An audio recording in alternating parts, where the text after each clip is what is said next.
কৃষ্ণ ছদ্মবেশে গেছে ধরার বাড়িতে। আর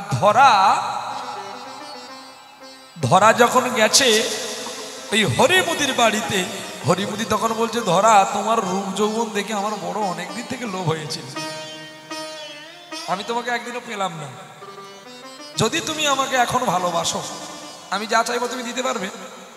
ধরা বলছে, তুমি এমন বস্তু চাইলে আমি দিতে পারলাম না, এতে আমার অপরাধ হবে, আগে তুমি বলো, আমার সামর্থ্যে থাকলে নিশ্চয়ই দেব।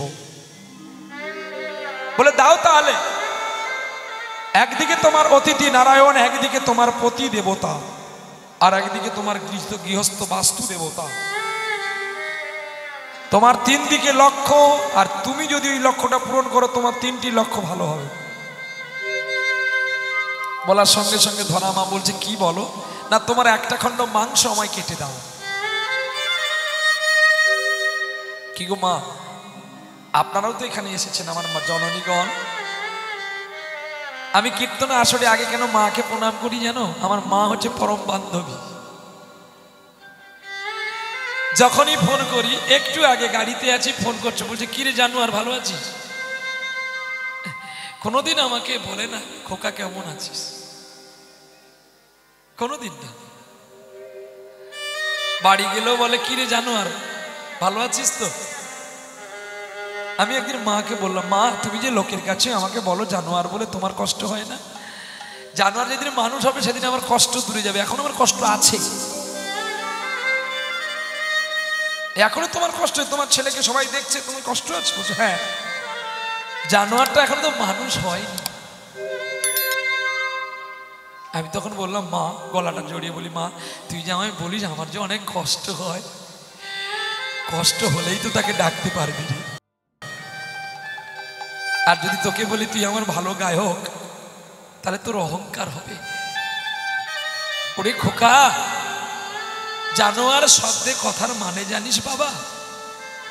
নিমাইয়ের সম্পর্কে, নিতাইয়ের সম্পর্কে এখনো তোর জানা হয়নি রে, আরো জান, আরো চিন।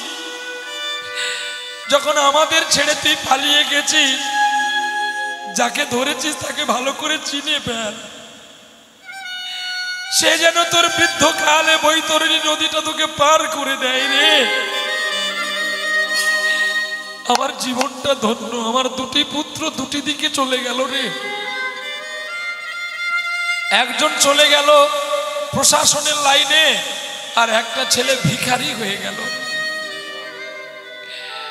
আমার শেষটুকু সম্পত্তি আমার বাবু সোনাকেই লিখে দিলাম। এটাই আমার বংশের বড় প্রদীপ, আমার দাদার ছেলে। আমার মা যে আমার জন্য আমার অন্নপ্রাশনে আমার মামা বাড়ি থেকে 7 কাঠা জায়গা দিয়েছিল, সেই জায়গাটা আমি আমার বাবু সোনার নামে উইল করে দিলাম। কারণ আমি তো কিছু নিয়ে আসিনি, আর কিছু নিয়ে যাব না। ওর জন্য কেন আমি মায়ায় পড়ে থাকবো? বাবুকে বলেছি, যদি পারিস একটু ভিক্ষা করে আমায় রাধাকুণ্ডে একটা বৃক্ষের তলে রেখে আসবি, বাকিটা জীবন যেন আমার হারাই বলতে বলতে কেটে যায় রে। হৃদয় গৌর হরিবল হরিবল। এ জীবনে তো আর আমার বলতে কেউ নাই, সবই তো একটা অভিনয়। এই অভিনয়ের মঞ্চে আর অভিনয় করতে ভালো লাগে না গো। বিনোদ, তুমি এতজনকে নিয়ে গেছো তোমার রাজ্যে, তুমি আমাকে একটু নিয়ে চলো না। ধরা মা এক কথায় এই দক্ষিণ পয়োধরটা কেটে দিয়েছিল ধারালো কাটারি দিয়ে, আর চাল ডাল নিয়ে এসে অতিথি রান্না করে সেবা দিয়েছিল। গোবিন্দ বুঝতে পেরেছে যে আমার মা একটা স্তন কেটেছে, আর কিছুক্ষণ পরে আমার মা মারা যাবে, তাই ছলনা করে জোর করে মায়ের কোলে দুগ্ধ খেতে গেলেন গোপাল। আর যেই হাতটা দিয়েছে আর একটা স্তনে, আপনি রক্ত দেখতে পেল, কেঁদে উঠলেন গোবিন্দ, মা আমার আর একটা খাওয়ার কোথায়? বলছে, গোপাল রে, আমি তোর জন্য এই একটা কেন, আরো যে একটা আছে ওটাও কেটে দিতে পারবো, শুধু তাই নয়, তুই যদি বলিস আমার প্রাণ দেব, তবে তুই যেন আমার পুত্র হয়ে আসিস। এক জন্মে নয়, যেন জন্মে জন্মে আমি তোকে পুত্র রূপে পাই। গোবিন্দ কেঁদে উঠে বলছে, মা তুই আমায় রাখতে পারবি তো? হ্যাঁ পারবো, তবে সত্য যুগে আর হবে না, ত্রেতা যুগে তুই হবি আমার কৌশল্যা, আর আমি হব তোর রামচন্দ্র। ছোট মায়ের কথা মতো আমি 14 বছর বনে যাব, ফিরে আবার আসবো। চলে গেল দাপর, ত্রেতা গেল, এবারে দাপর।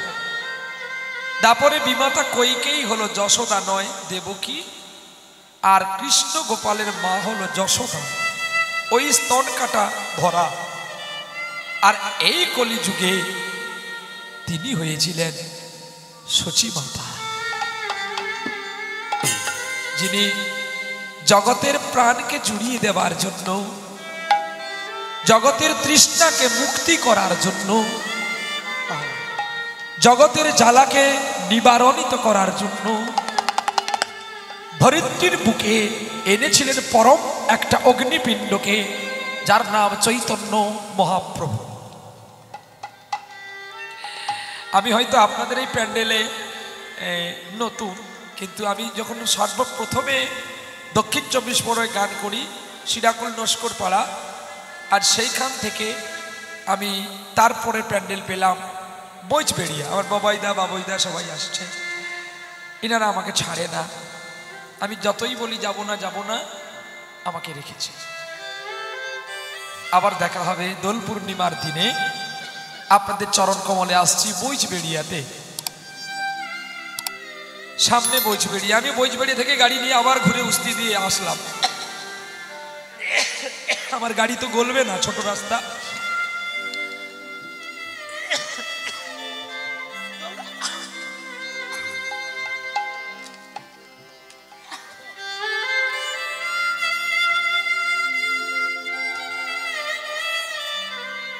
চলো আজকে নতুন লীলা শুনবো না পুরনো লীলা শুনবো? পুরনো লীলা। নতুনে ভাব কম পাবেন, আর পুরনো লীলা হলে খুব গুটিয়ে যাব, হাঁটু গেড়ে যাব। হাঁটবো না, হাঁটলে তো ছুটে পালিয়ে যাবো, হাঁটু গেড়ে যাব, সুদামার মতো। আচ্ছা, আপনারা যখন এসেছেন নতুন প্যান্ডেল, আমি নতুন লীলা গাইলাম। হয়তো আপনারা ইউটিউবে আমার লীলাগুলো শুনেছেন, কিন্তু বাস্তবে হয়তো শোনেননি লীলা। আজকে চলবো আমরা সেই লীলাতে। কি লীলা গাইব?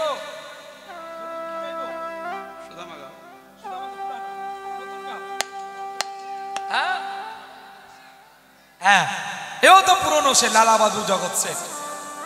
কি না এটা গাই? লালা বাবুটা গাই। কি বাবু? হ্যাঁ দেখো, গোপাল আমার মাথা নেড়ে দিয়েছে, লালা বাবু গাইতে বলছে। ঠিক আছে, ভক্ত সুদামা, হ্যাঁ আমি জানি তোমরা এরকম আমাকে পাগল করাবে। চলো আজকে আমরা নতুন লীলা গাইব, কোনো পুণ্য লীলা নয়, বৃন্দাবনের মাধব মাধবী। আমি জানি যদি সুদামা গাই একজনের রাগ হবে, আবার যদি প্রভাত যোগ গাই আর একজনের রাগ হবে। কি কায়দা আছে তো? আসি কোমর হেঁটে, এমনি তো আসি না। চলো গুটি পায়ে আজকে আমরা শ্রবণ করবো বৃন্দাবনের মাধবে মাধবী। আজ কেন গো ফুলের বনে জাগেল সিংহরণ, জাগেল সিংহরণ। আজ কেন গো ফুলের বনে জাগল শ্রীহরণ, জাগল শ্রীহরণ। আজ কেন গো ফুলের বনে জাগল শ্রীহরণ।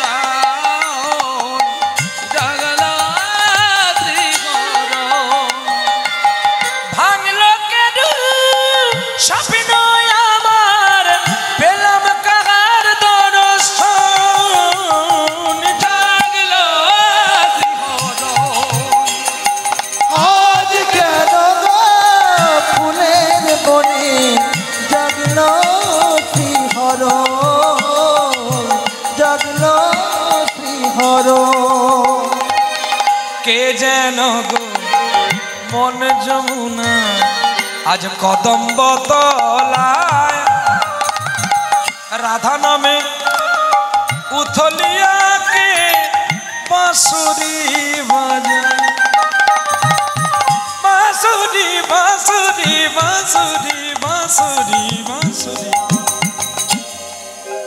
বাঁশুরি বাঁশুরি কে যেন গো মন যমুনা কদম্ব তলা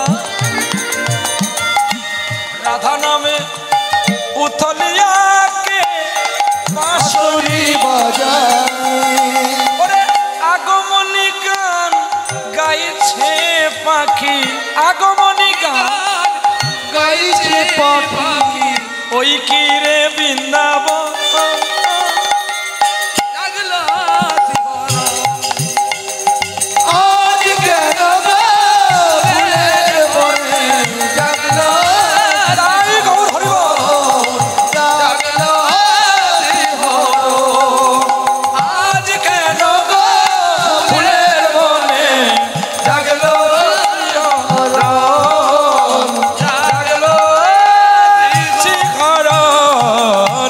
বলো রাধা রানী কি জয় সকল ভক্তবৃন্দ কি জয় খারাপ লাগছে কি জয়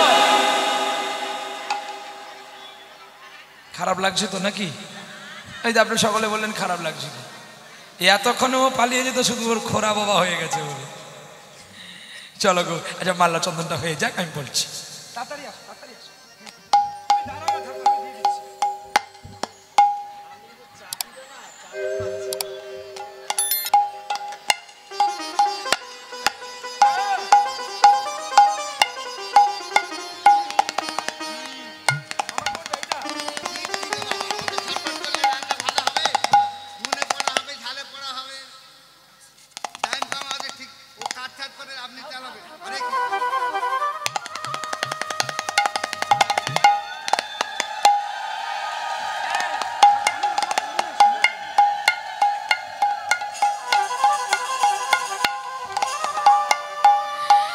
আমার বাবা বলে কোনোদিন মালা পরবি না মালা পরলে তোর জ্বালা বাড়বে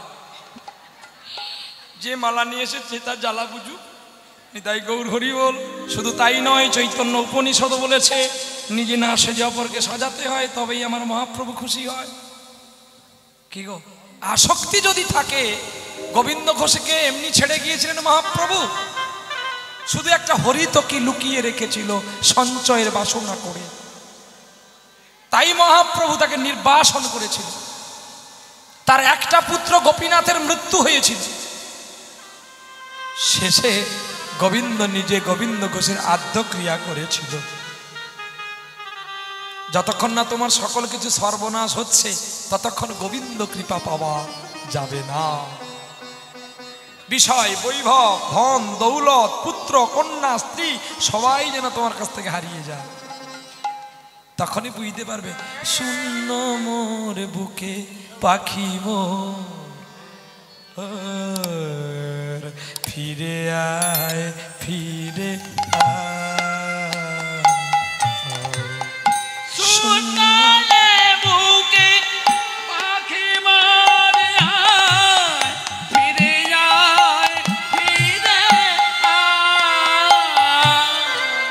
এই গানটি লিখেছেন একজন মুসলমান বাঙালি নয় বিদ্রোহ কবি কাজী নজরুল ইসলাম তার একমাত্র পুত্র যখন মারা গিয়েছিল কাজী নজরুল ইসলাম কোলে নিয়ে বলছে এবার বুঝি আমার মালিকের কৃপা হবে রে বাবা দিশটা রে হরি বল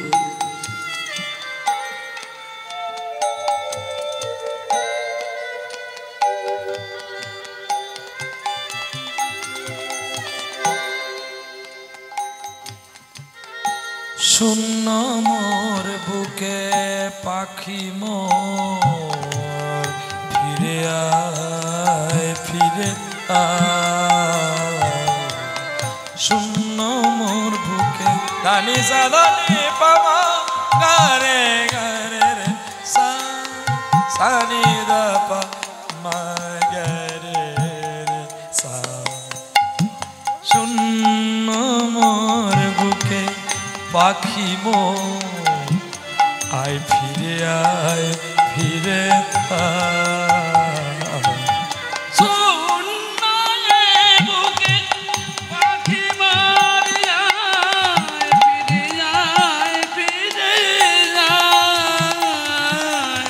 একই অর্থ ভেবে নেন, একই অর্থ গো। এমন করে আরো একজনের পুত্র হারিয়ে গিয়েছিল, তবুও সে কাঁদেনি। কে জানো? ত্রেতা যুগে। মনে পড়েছে?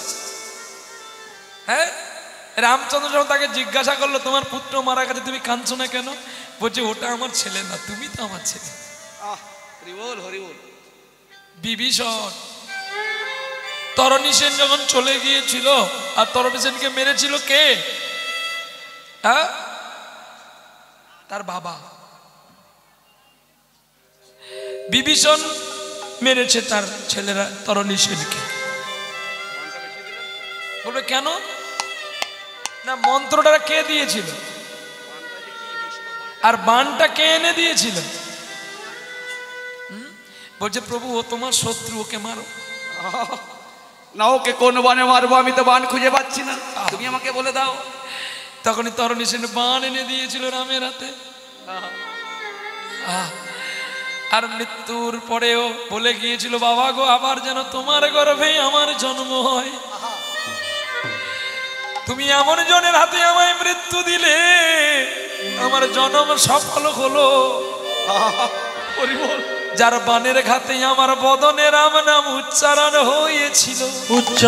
হয়েছিল। বিভীষণকে বলছে তুমি কপট করে তোমার নিজের ছেলেকে তুমি মারলে, আমি তোমায় অভিশাপ দেব।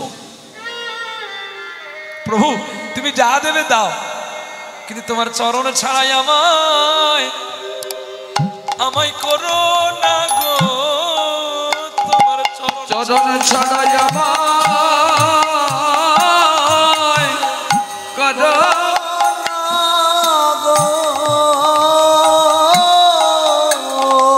বিভীষণকে বলছে তুমি এই কপট করলে কেন আমার সঙ্গে? বলছে প্রভু আমি যদি তোমার কাছে চলে যাই আমার তরণী সেনকে আর কেউ ভালোবাসবে না, তাই আমি যখন ওকে জন্ম দিয়েছি আমি তোমার কাছে যদি না পৌঁছে দিই, বলো সৎ পিতার কি দাম হবে? তাই পরম পিতার কোলে আমার পুত্রকে দিয়েছি, বলো কি তুমি আমায় অভিশাপ দেবে? যোগনন্দের নন্দন শ্রী রামচন্দ্র বলে তোমায় সকলে ভালোবাসবে ঠিক, কিন্তু তোমার পূজা কেউ করবে না গো। তোমার তোমার পূজা কেউ করবে না গো। ওগো রাবণ পুজো হবে, কংস পুজো হবে, কিন্তু বিভীষণ পুজো হবে না। বিভীষণ বলছে তাই ভালো, কিন্তু তোমার চরণ তো আমি পাবো। ঠিক তেমনি আজকেও যারা শুধু বিভীষণ নয় আরো একজন কেঁদেছিল, তার নিজের পুত্রকে নিজে কেটে দিয়েছিল। দাতা কর্ণ, দানবীর দাতা কর্ণ নিজের ছেলেকে কেটেছিল, বিষকেতু। এই তত্ত্বকথাগুলো ভাগবতে পাবেন, অন্যত্র কোথাও পাবেন না, পুরাণে পাবেন। এগুলো সিরাকুল বাজারের জিনিস নয়, এই যে উস্তি বাজারের জিনিস নয়, ডায়মন্ড হারবারের জিনিস নয়, কলকাতার জিনিস নয়, এগুলো উপর থেকে পাওয়া। আরো একজন ছেলেকে সাপ কামড়ে দিয়েছিল, স্বামী স্ত্রী দুজনে মিলে ছেলেকে চিতায় তুলে আগুন লাগাতে গিয়েছিল। কি গো মনে পড়ে? হরিশ্চন্দ্রের পুত্র রুহিদাস, স্ত্রীর নাম শৈবা, গোবিন্দের জন্য ফুল চয়ন করতে গেতে সাপ কামড়েছিল। শৈবা রাতের অন্ধকারে রুহিদাসকে নিয়ে এসছে। হরিশ্চন্দ্র বলছে এই শ্মশানের খাজনা না দিলে তো আমি সৎকর্ম করতে পারবো না। পুত্রের জন্য নেতের বসন চেয়েছিল, তাও দিলেন না। যখন মশাল্লি আগের দিকে দাঁড়িয়ে দেখে শৈবা তুমি, তোমার কোলে তোমার রুহি দাস। আজ শান্তি শান্তি শৈবা, আমি শান্তি। এই দুটো পথের মধ্যে যদি একজন কেউ হারিয়ে যেত আমি খুশি হতাম। পুত্রকে কোলে নিয়ে কাঁদছে হরিশ্চন্দ্র, আর কি বলছে জানো? তোমার সমাধি ফুলে ফুলে ঢাকা, কে বলে আজ তুমি না, তুমি আছো মন বলে তা।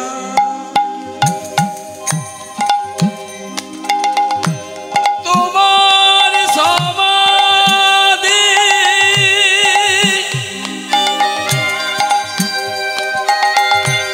ফুলে ফুলে ঢাকা,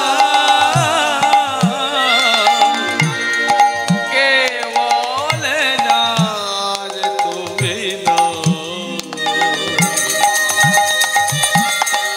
তুমি আছো মন বলে তাই, তুমি আছো মন বলে তাই। সুরেরও আলো খানি ভেঙেছিলে অভিমানী, ভালোবাসারে আদালতি সুর ঢেলে চলে যাও, সুরে সুরে অন্তরে কেন ব্যথা দিলে গায়, মনে বলে আজও আছো তুমি, সুরে তোমার সমাধি ফুলে ফুলে ঢাকা, কে বলে আজ তুমি না, তুমি আছো মন বলে তাই, তুমি আছো মন বলে তাই, তুমি আছো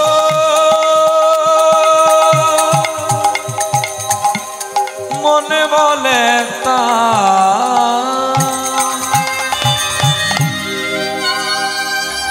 যারা যারা কঠিন জায়গায় পৌঁছেছে তারাই ভগবানকে পেয়েছে। নামের মালা জপ করলে ফুলকপির দাম জিজ্ঞাসা করলে ভগবান কোনো জন্মে পাবেন না। মেয়ে হাই হিন্দুস্তানি মেরা জুতা হয় জাপানি, হ্যাঁ পা মে জুতা হ্যায় হাত মে ঝোলা হ্যায়। এই ফুলকপি কত করে রে? 5 টাকা করে দিবি। এই যে চলছে আর এখানেও চলছে, আর पा में जूता है, मत भी छत्ती नहीं है, ये कटी जन्म करो तभी भी नहीं 1 रुपया भी जमा हो जाते हैं बैंक में। কায়দা আছে। এত সহজ যদি সকলে ঝোলা জপে ভগবানকে পেত তাহলে তো সকলে ঝোলাই হাতে নিত। কথা বলবো ডাঁটে যাবে নাট ফেটে, তাই আসিও তো গুটি গুটি করে অনেকটা লেটে, কারণ টাইট দিতে গেলে তো রেঞ্চের প্রয়োজন হবে। চলো একটু যাই, বৃন্দাবনে না গেলে মাধব মাধবী খুঁজতে পাবো না, তো চলো বৃন্দাবনের অন্তর্গত ওরে কারতী নদী নাম, ওরে কারতী নদী নাম, বৃন্দাবনের অন্তর্গত কারতী নদী নাম, কারতী নদী নাম। তরাস জেলার কাছে ছিল একটি ছোট্ট গ্রাম গো, একটি ছোট্ট গ্রাম। তরাস নদীর কাছে আছে একটি ছোট্ট গ্রাম গো, একটি ছোট্ট গ্রাম। একটি ছোট্ট গ্রাম, গ্রামটির নাম হচ্ছে নবগ্রাম। আর নবগ্রামে ছিল একজন জমিদার। ওই জমিদার কাউকে ঘৃণা করতো না, কাউকে মানতো না, সবাইকে পিটিয়ে মারতো। আর সেই নবগ্রামে ছিল একটা মাধব বলে বাবাজি, ছোট্ট ছেলে যার জন্মে মা নেই বাবা নেই, হ্যাঁ, লোকের বাড়িতে লালায়িত হয়ে বড় হয়েছে। আর সেই ছেলেটা কেঁদে কেঁদে ভগবানকে বলে কি জানো, আমি পিঞ্জর খুলে দিয়েছি, যা কথা বলার সবই বলে দিয়েছি। এবারে যা রে যা রে উড়ে যা, যা রে যা রে উড়ে যা। পিঞ্জর খুলে দিয়েছি, যা কথা বলার সবই বলে দিয়েছি, যা রে যা রে উড়ে যা, যা রে যা রে উড়ে যা। যারে জানিল কখনেছি, যারে জানিল কাছে তুই, সোনার পাখি সোনার পাখি লোকের খাঁচায় ধরে কি রাখা যায়, যা রে যা রে উড়ে যা, যা রে যা রে উড়ে যা। পিঞ্জর খুলে দিয়েছি, যা কথা বলার সবই বলে দিয়েছি, যা রে যা রে উড়ে যা, যা রে যা রে উড়ে যা। কতদিন থাকবি পাখি খাঁচার ভিতরে, একদিন খাঁচা ছেড়ে যাবি রে উড়ে। কতদিন কতদিন কতদিন কতদিন কতদিন কতদিন কতদিন কতদিন থাকবি পাখি খাঁচার ভিতরে, একদিন খাঁচা ছেড়ে যাবি রে উড়ে। যারে যা নীল গগনে যে, যারে যা নীল আকাশে যে, সোনার পাখি সোনার পাখি লোকের খাঁচায় ধরে কি রাখা যায়, যা রে যা রে উড়ে যা, যা রে যা রে উড়ে যা। পিঞ্জর খুলে দিয়েছি উলুধ্বনি, যা কথা বলার সবই বলে দিয়েছি, যা রে যা রে উড়ে যা, যা রে যা রে উড়ে যা, যা রে যা রে উড়ে যা, যা রে যা রে উড়ে যা। ভগবানকে পেতে গেলে একটা জায়গা খুঁজে নিতে হবে, যে জায়গাটা শুধু হবে নির্জন। ভগবানকে বাজারে পাবেন না, আর ভগবানকে ডাকলে কখনো লোকের কাছে জপ করবেন না। যেমন একটা ছেলে যদি একটা মেয়ের সঙ্গে প্রেম করে, তার প্রেম যদি কেউ দেখে নেয় বা শুনে নেয়, তার প্রেম কিন্তু শেষ। তোমরা যদি কেউ প্রেম করো, আমার কাছে নাম্বারটা নিতে পারো, আমি ছেলেটার কথা বলে দেবো। হ্যাঁ, তোমরা উঠে গিয়েছিলে না, তোমাদেরকে বলছি আগে মোবাইল নাম্বারে নিয়ে নাও। প্রেম করবে যদি মেয়েটার সঙ্গে, যারা যারা প্রেম করবে আমার কাছে ফোন নাম্বার নেবে, আমি ভালো ছেলে দেব। কিন্তু ছেলেটা কালো মাল, ডাঁটের আছে। 16,000 মেয়েকে এক রাত্রে বিয়ে করেছিল, পারবে? দম আছে? আরো যত গোপনে ছিল, 16,000 বৌমাকে বিয়ে করেছিল। আবার স্ত্রী না বৌমা, ছেলের বউকে বিয়ে করেছিল।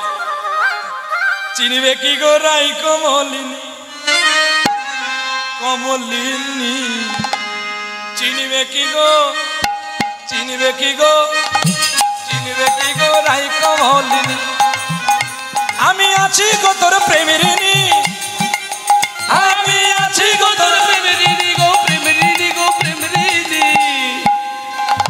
চিনবে কি গো রাই কমলিনী, কমলিনী চিনবে কি গো রাই কমলিনী, কমলিনী চিনবে কি গো রাই কমলিনী। শত যুগে জলাশয় যখন আমি ভট্টপাত্রে ভেসেছিলাম, শুধু তোমারই কারণ। আবার মেধা সুরে, আমি মেধা সুরে, মেধা সুরে, ওই আমার মেধা সুরে বধ করিয়া নাম রেখেছি মেদিনী গো, মেদিনী। চিনিবি কি গো, চিনিবি কি গো রাই কমলিনী, কমলিনী।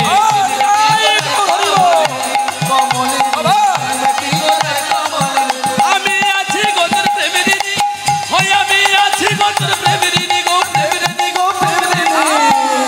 চিনিবি কি গো, চিনিবি কি গো রাই